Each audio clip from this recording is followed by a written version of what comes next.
नमस्कार दोस्तों, मैं रवि व्यास आप सभी का वशिष्ठ प्राइवेट ITI के ऑनलाइन पोर्टल पे स्वागत करता हूँ। आज अपने जो डीसी जनरेटर है इसमें कंपनसेटिंग वाइंडिंग के बारे में पढ़ेंगे। कंपनसेटिंग वाइंडिंग के बारे में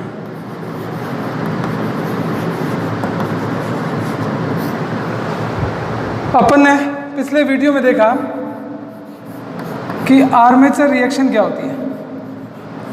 आर्मेचर रिएक्शन के बारे में पढ़ा था, याद हो आपको? तो परिभाषा क्या लिखी थी अपन ने आर्मेचर रिएक्शन की कि आर्मेचर जो फ्लक्स है, परिभाषा क्या थी आर्मेचर रिएक्शन की? आर्मेचर फ्लक्स का मुख्य क्षेत्र फ्लक्स पर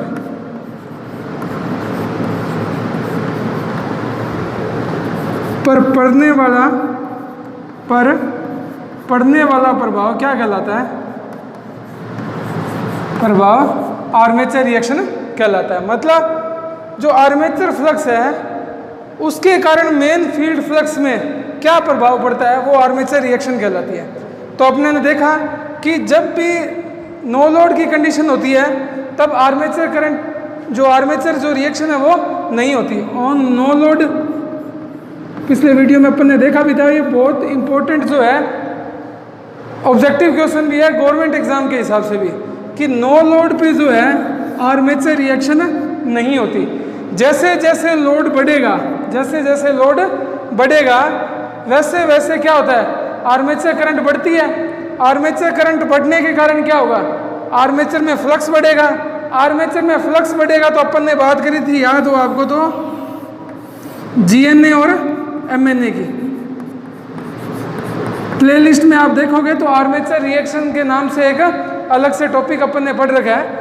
तो GNA और MNA जो है ये क्या था, जियोमेट्रिकल न्यूट्रल एक्सिस, और ये चुंबकीय या मैग्नेटिक न्यूट्रल एक्सिस। ये दोनों क्या होती है, एक पे होती है। कब? नो लोड की कंडीशन में। कब? नो लोड की कंडीशन में।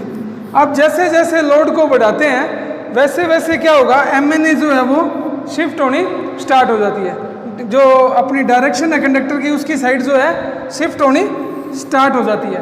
तो अब क्या होगा, कहीं जो है फ्लक्स डेंसिटी ज़्यादा होगी। अगर यहाँ कोई पोल है तो ये पोल के नज़दीक हो गया यहाँ, और इधर जो ये पोल के दूर हो गया, तो इनकी फ्लक्स की जो डेंसिटी है, फ्लक्स का घनत्व है वो कम ज़्यादा होता है। उसके कारण क्या होता है, जो आर्मेचर फ्लक्स है वो मुख्य फ्लक्स पे कहीं तो ज़्यादा मैग्नेटिक फील्ड ऐड कर देते हैं, कहीं जो है कम मैग्नेटिक फील्ड ऐड करते हैं, और ओवरऑल जो प्रभाव देखते हैं तो ये मेन फील्ड फ्लक्स को क्या कर देते हैं, कम कर देते हैं। तो आर्मेचर फ्लक्स के कारण जो क्या होता है, आर्मेचर फ्लक्स के कारण मुख्य जो फील्ड फ्लक्स है उसके जो है नेट फ्लक्स जो है, टोटल फ्लक्स है वो क्या हो जाता है, कम हो जाता है। और इसके कारण जब अपना मुख्य फ्लक्स ही कम होगा तो EMF जनरेट भी क्या होगा, कम होगा। क्यों? क्योंकि E जो है वो किसके समानुपाती है, d∅/dt के। तो फ्लक्स में परिवर्तन कम होगा, फ्लक्स कम बनेंगे तो फ्लक्स में परिवर्तन कम होगा, तो मेरा जो है फ्लक्स जो EMF जनरेट होगा वो क्या होगा, कम होगा। तो अपने ये कह सकते हैं कि आर्मेचर रिएक्शन थी क्या, कि आर्मेचर फ्लक्स का मुख्य फ्लक्स पर जो प्रभाव पड़ता है, या आपने कहें कि आर्मेचर फ्लक्स लोड बढ़ने के साथ आर्मेचर करंट बढ़ती है, फिर आर्मेचर फ्लक्स बढ़ता है। तो ये जो है पोल टिप पे, लीडिंग और ट्रेलिंग जो पोल टिप है उस पर क्या है, फ्लक्स का घनत्व कम ज़्यादा करते हैं।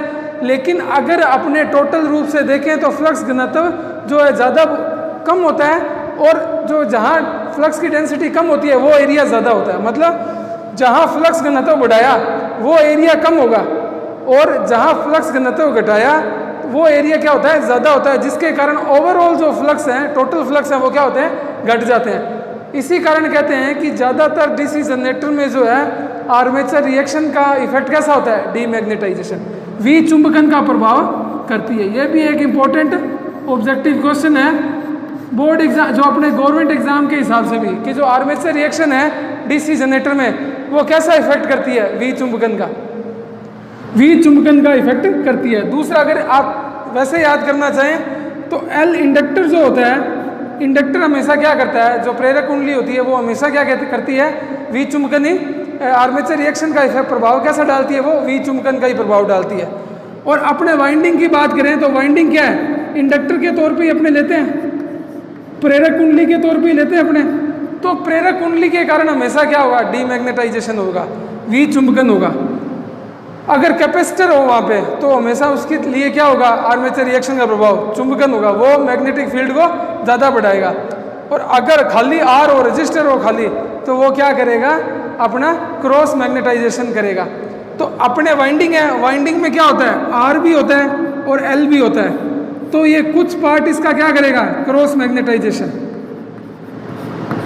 वो किसके कारण होगा, रेजिस्टेंस के कारण। और ज़्यादा पार्ट क्या होगा, विचुंबकन, डीमैग्नेटाइजेशन। इसके कारण ओवरऑल फ्लक्स कम होंगे, जनरेटेड ईएमएफ भी कम होगी। तो आपको याद हो कि जब अपने शंट जनरेटर की कैरेक्टरिस्टिक पढ़ रहे थे, अभिलाक्षणिक वक्र पढ़ रहे थे, तो ये क्या था, E0। फिर आर्मेचर रिएक्शन ड्रॉप के कारण, आर्मेचर रिएक्शन ड्रॉप के कारण ये Eg क्या मिला मेरे को, यहाँ कहीं मिला, ये क्या बन गया, E0 का Eg। और ये इससे इतना नीचे क्यों मिला, क्योंकि इसमें आर्मेचर रिएक्शन ड्रॉप हो गए थे। तो वही आर्मेचर रिएक्शन है। और इस ड्रॉप को कम करने के लिए, इस आर्मेचर रिएक्शन ड्रॉप को कम करने के लिए कंपनसेटिंग वाइंडिंग का यूज किया जा सकता है। तो अब ये भी एक गवर्नमेंट एग्जाम में पूछने वाला क्वेश्चन है, बहुत बार एसएससी जेईई में, बिजली बोर्ड में बहुत बार पूछा गया है कि आर्मेचर रिएक्शन को कम करने के लिए क्या यूज किया जाता है। तो क्या यूज किया जाएगा, कंपनसेटिंग वाइंडिंग। अगर मोटर नो लोड पे चल रही है या जनरेटर नो लोड पे है तो उसमें आर्मेचर रिएक्शन का मान कितना होगा, तो कितना होगा, 0 होगा। नो लोड पे आर्मेचर रिएक्शन नहीं होती, ठीक है। आर्मेचर रिएक्शन है जो डीसी जनरेटर में कैसा प्रभाव डालता है, तो विचुंबकन का प्रभाव डालता है। तो ये बेसिक क्वेश्चन जो उठने वाले हैं वो अपने जब डिटेल में पढ़ेंगे उन्हीं से ही अपने को पता चलता है। तो अब देखते हैं आर्मेचर रिएक्शन से जो है कम कैसे करेंगे कंपनसेटिंग वाइंडिंग से आर्मेचर रिएक्शन को।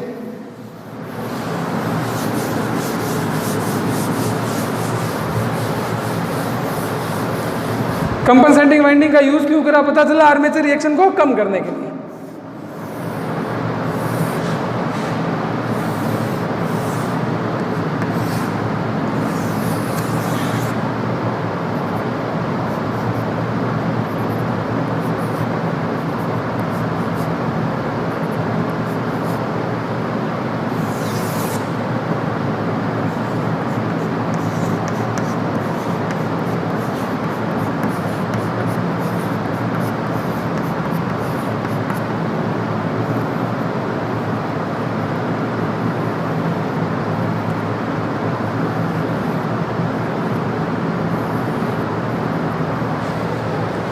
ये क्या है, अपने पोल ध्रुव है,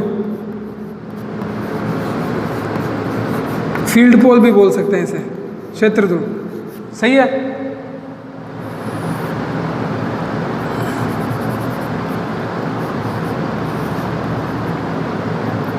ठीक है।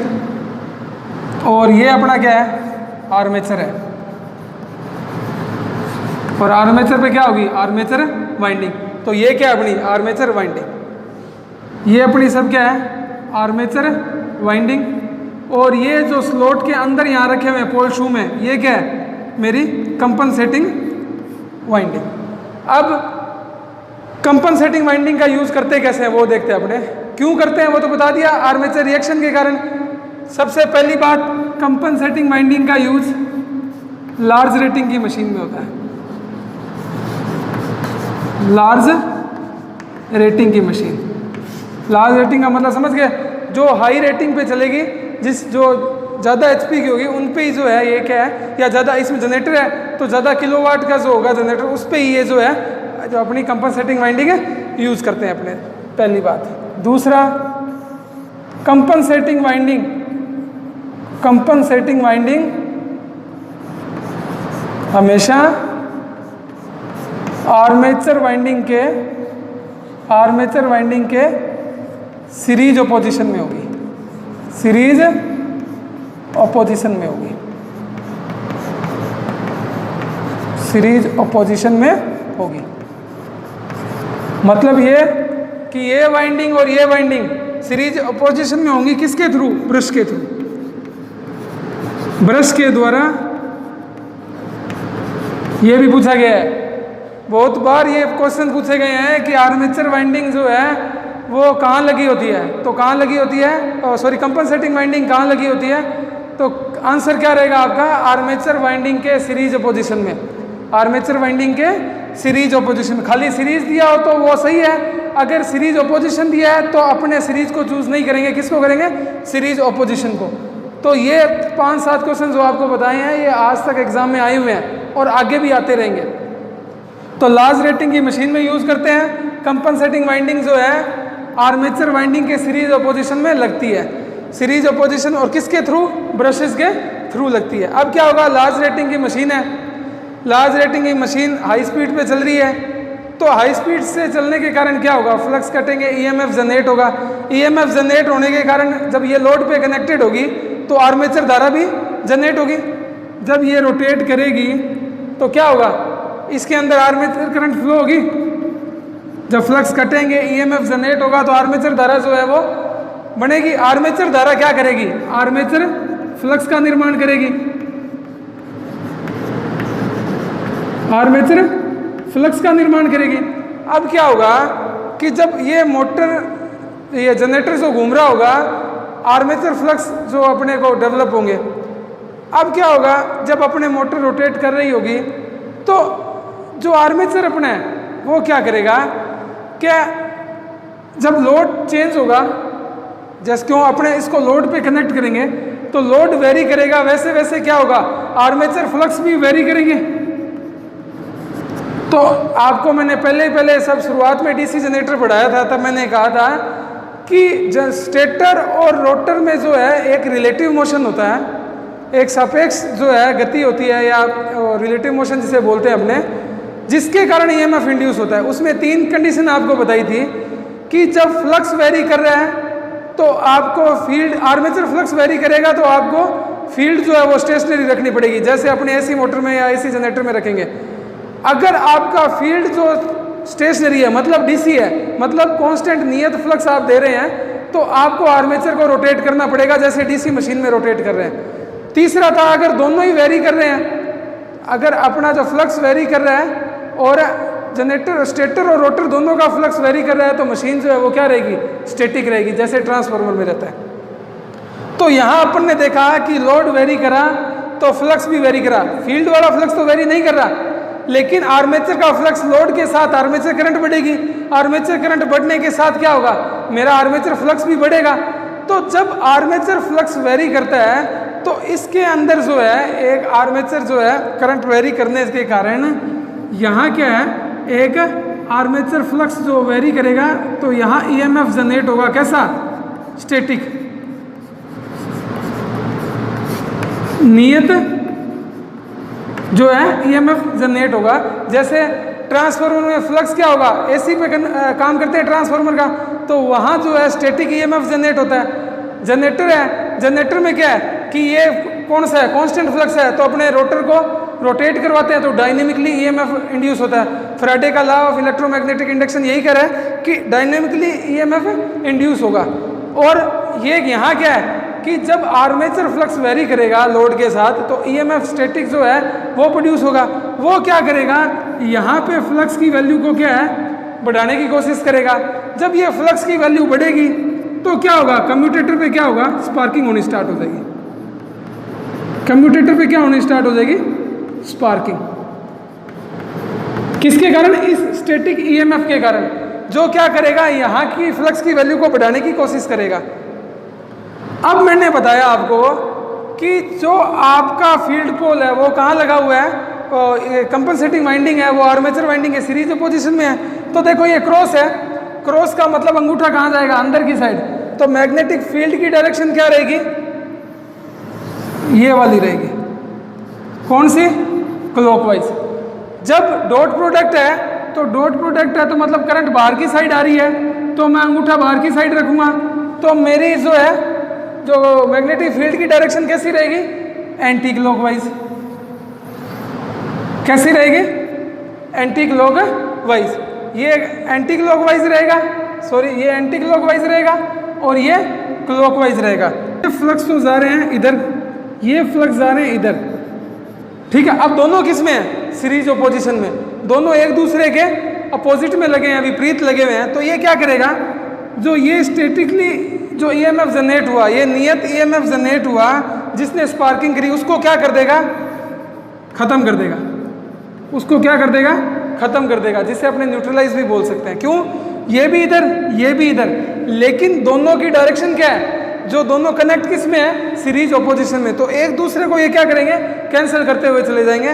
तो जो आर्मेचर पे जो लोड बढ़ने के साथ जो ईएमएफ स्टैटिक जनरेट हुआ, उसके कारण जो यहाँ एक्स्ट्रा ईएमएफ जनरेट हुआ, जो इस फील्ड के ईएमएफ को कम करना चाह रहा है, वो इस कंपनसेटिंग वाइंडिंग के कारण क्या हो जाएगा? न्यूट्रलाइज हो जाएगा। और इस प्रकार जो है आर्मेचर रिएक्शन का प्रभाव अपने जनरेटर पे बहुत कम पड़ेगा। उससे बेनिफिट मेरे को क्या मिलेगा? उससे बेनिफिट मेरे को ये मिलेगा, आर्मेचर रिएक्शन कम होने से एक तो स्पार्किंग नहीं होगी, पहला तो यही हो गया। दूसरा क्या है कि जो E0 मेरे को आर्मेचर रिएक्शन E0 यहाँ था, EG यहाँ मिल रहा था, वो यहाँ नहीं मिलके मेरे को कहाँ मिलने की ट्राई करेगा? इसी E0 पे मिलने की कोशिश करेगा।